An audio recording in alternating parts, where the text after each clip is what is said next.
The match is over. Magnus Carlsen is the new World Chess Champion, but somehow the echo of battle is still ringing round. So I'd like to go back and, well, summarise the whole match, but focusing on the sporting and psychological turning points. Of course, it's much easier to see these with the benefit of hindsight. So from the beginning, Carlsen was the clear favourite in this match, and that must have put extra pressure on him, and particularly with the scrum of media interest in India. And he admitted that in those first few games he had real nerves, and that showed that the first two games were short, nervy affairs, and then in game 3 Carlsen played a poor opening and was really suffering. This is the position after move 27. Carlsen has white, Anand black. Anand started advancing his pawns on the queen side, and this threat to advance here is extremely dangerous. Carlsen's problem is that his queen is shut in the corner, so he can't develop counterplay. His strongest piece shut out of play. He thought for some time here and came up with a brave move. He advanced e3, this pawn opening up the line for the rook against black's queen. Now, I think this is the first big turning point in the game. Anand took, and here the principled move is to take that pawn off. Now, black would have to suffer a little bit of counterplay from white, but black should certainly do that. Instead, Anand quite quickly played it safe. He moved his bishop here, but after that Carlsen was able to recover and gain counterplay, and he held the draw. So I think Anand chickened out there. But let's compare this moment with game 4. Just let me get that on the board. Now, this moment here, Anand with the white pieces, they've drawn the first 3 games. Anand now switched the knight round to this side of the board. He's preparing to play the knight here to attack that bishop, which could give these rooks something to do after that bishop goes. And here, Carlsen thought for some time. Now, he has a choice. He can either play solidly, connect the rooks with king here, or he can take that pawn in the corner. So you can see the similarity with the last game. Carlsen played in the principled way. He took that pawn. Of course, you have to be very careful when you take a pawn like that, particularly as it looks as though the bishop will be trapped in. This is exactly what happened, but Carlsen had calculated this to a great depth, and he realised he could escape. That bishop could actually get out. Even so, here, although white is a pawn down, Anand has tremendous compensation, because you can see his pawns are driving up the board here, and his pieces are very well placed to start an attack on black's king. Actually, Carlsen survived this test, came through. He only drew the game, but he managed to put real pressure on Anand. He made the principal choice of taking that pawn. After games 3 and 4, Carlsen relaxed. He realised that somehow he could get the better of Anand. And let's see what happened in game 5. Magnus got exactly the right kind of position. He reached an endgame quite quickly in this game, and he just kept going, even though Anand, well, right up to this moment, is still well and truly in the game. Carlsen managed to win a pawn, and we're now into the 5th hour of play. Magnus Carlsen has such incredible physical fitness, and this really pays off in long games where he's able to maintain his concentration. The 43-year-old Anand is not in such good condition. He's older as well, and at this moment in his games he tires, and this is where he makes mistakes. He played here very, very quickly. Anand with the black pieces, he has a chance to draw this game. He's a pawn down, but if he'd found this move, trying to hoover up this pawn on the queen side, he could well have drawn the game. Now, it's very complicated. I don't want to go into too much detail, but basically he moved too quickly. He didn't have the patience to knuckle down and calculate. And this is a huge change for Anand. He was always a brilliant calculator, but somehow he just couldn't concentrate in these long games. And instead, well, he played the wrong move here, and Carlsen managed to win, well, a very long game. In fact, Carlsen played perfectly. Let me just go to a critical moment, which was here. They reached a rook and pawn endgame, and Carlsen played this move, an excellent move, preventing Black's king crossing this line so the king could not stop this pawn. And, well, one of these pawns was going to queen because the rook couldn't stop both of them. A similar thing happened in game 6. So by this stage, Carlsen won up in great control. So they reached this position. And this game had been level for some time. But again, we're into the 5th hour of play. And Anand is a pawn down, but another rook and pawn ending. He should be able to draw this game if he finds this move, hitting that pawn, and, well, Carlsen can't advance his king here. Instead, Anand played this move. Again, he was playing too quickly, Anand. It seems like he couldn't maintain his concentration, and in moments like this, in rook and pawn endings, they're notoriously difficult. You have to calculate, you have to keep your cool.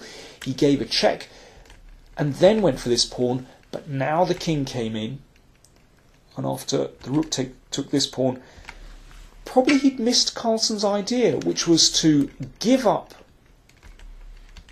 another pawn like this, and now this pawn can move towards the queening square. Even a couple of moves before, Anand had the chance, let me just leap back to this position, Anand had the chance to probably draw the game with this move, but instead he believed he was lost and just started moving very, very quickly. That shows that somehow deep down Anand had a real lack of confidence. Now that's something that Carlsen does not have. He just keeps going. Fantastic confidence, the confidence to play games out and to exploit even the slightest winning chance. So, after 6 games, Carlsen was 2 wins ahead. And at this moment, Anand actually drew the next 2 games. He played very safely, very risk-averse. Now, I can understand why he did that, because having lost 2 games in a row, it's very hard to go all out when in the back of your mind you think, well, I could be suffering a 3rd loss in a row.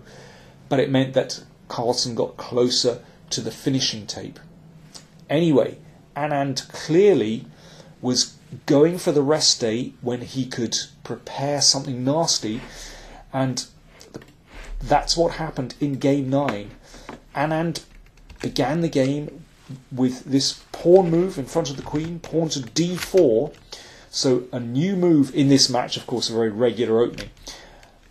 Here I would have anticipated that Carlsen would play very solidly with something like here, playing for a Queen's Gambit, for example, or perhaps a Slav. So just sitting a pawn in the centre of the board, not giving any ground at all. Instead, Carlsen played very bravely indeed. I mean, he showed by this stage what incredible self-confidence he had. He played the Nimzo Indian defence. Well, this is a very regular opening, actually, but it is extremely double-edged, and Anand really went for him. So it showed that Carlsen was really up for the fight, and both players played in very uncompromising fashion, and after 22 moves, they reached this position. Now you can see that Anand has this pawn storm against Black's king. What Anand is trying to do is open lines, open diagonals, open squares for his pieces to get through to Black's king. Now Carlsen has counterplay on the other side of the board with his pawn majority, but of course White's king is a long way from there. White's king at the moment is very safe indeed. So, if you asked any player which colour they would rather have here, of course I mean, I would look to this and I thought, well, of course, I would rather be attacking my opponent's king. So Carlsen played very bravely. And here, he defended very bravely indeed. I would have expected black to try and open up the position here and deflect white's queen away from king and maybe try to attack this pawn. Instead, Carlsen played a really uncompromising move. Now, this is very beautiful, beautiful pawns. Only 2 pawns from the queening square. But it does slightly close the position and gives Anand, to a certain extent, a free hand to attack on the king side. But Carlsen showed what an incredible calculator of variations he is. He defended brilliantly here. He looked very deeply into the position and realised that he could still defend. Now, he's brought his knight back into a really passive position, but he realised that he could still gain counterplay with this pawn. Brilliantly calculated. Anand also played very uncompromisingly and brought his rook up,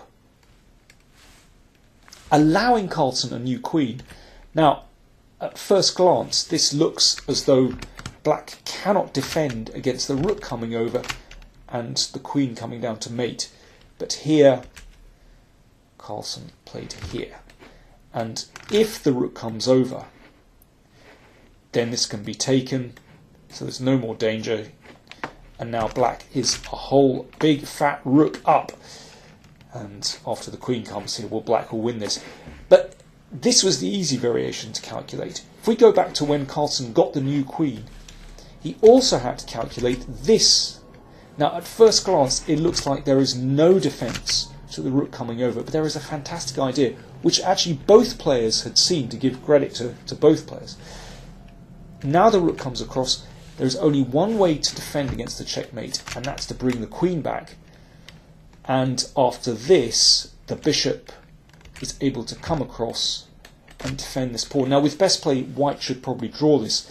And Anand saw this and tried the other variation, but made a horrible blunder. But anyway, unbelievable calculation from Carlsen. He showed that he could match Anand in that respect. Anand always had this reputation for being the deepest, quickest calculator, but Carlsen more than matched him, and indeed calculated enough, or more than Anand, to actually win this game. Now, 3 games up, with 3 games to play after this, the match was over. Carlsen only needed a draw. What was impressive was that even right at the end, when victory was in sight, Carlsen didn't compromise. And even in game 10, he played for a win. But, okay, the game was drawn, and that was enough to gain the title. So Magnus Carlsen, it seems to me, bested Anand in almost any aspect here. His calculation was better than Anand's. His endgame technique was better. His middle game technique was better. Totally deserved victory by the Norwegian. So there we are. The era of Anand is at a close. He's been one of the top players in the world for, well, the best part of 2 decades. But now we have a new king at the top.